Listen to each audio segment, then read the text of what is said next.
Il n'a plus de karma, le Bouddha.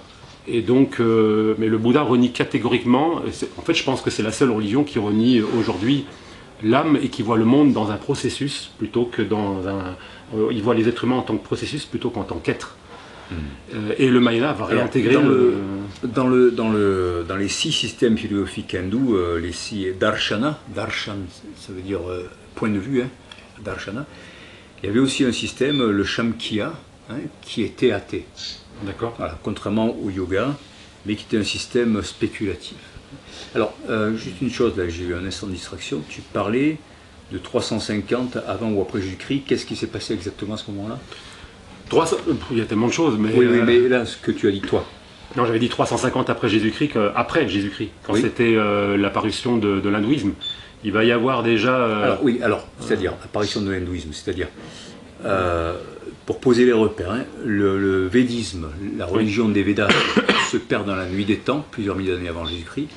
Ensuite, il y a eu un stade qu'on a appelé le brahmanisme, où les brahmanes, là c'est pas l'âme universelle, le brahman, mais c'est le prêtre. Hein, les brahmanes avaient énormément de pouvoir. Et puis ils ont abusé de ce pouvoir, c'est en partie aussi pour ça qu'il y a eu la réaction bouddhiste et jainiste qui renvoie tous ces gens très sûrs d'eux, pleins de leurs rituels, de leurs textes sacrés, de leur supériorité de caste, il les renvoie à leurs illusions, etc., pour dire non, il y a des voies directes vers l'éveil.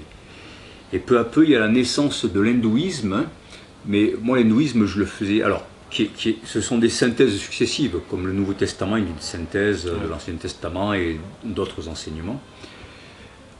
Et du coup, comme l'hindouisme, on le fait plutôt commencer aux alentours de la Bhagavad Gita, c'est-à-dire autour de l'an 0, hein, mais alors les Indiens, les hindous ici en l'occurrence, sont pas très attachés en fait aux dates, contrairement aux Chinois. Pour eux, tout vient de l'absolu, tout ça, donc ils s'en foutent un peu. Les Tibétains aussi, c'est l'opposé, voilà. Les Indiens ils sont pas... Bien, deuxième question, surveille aussi, Marie, la coupure automatique à 29 minutes sans doute, parce que c'est pas une caméra, c'est-à-dire que ton enregistrement va se couper automatiquement à 29 minutes normalement.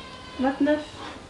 Oui, à peu près. Donc surveille que ça ne s'arrête pas et que tu crois que ça continue. Donc peut-être que là, tu pourrais faire une coupure. De toute façon,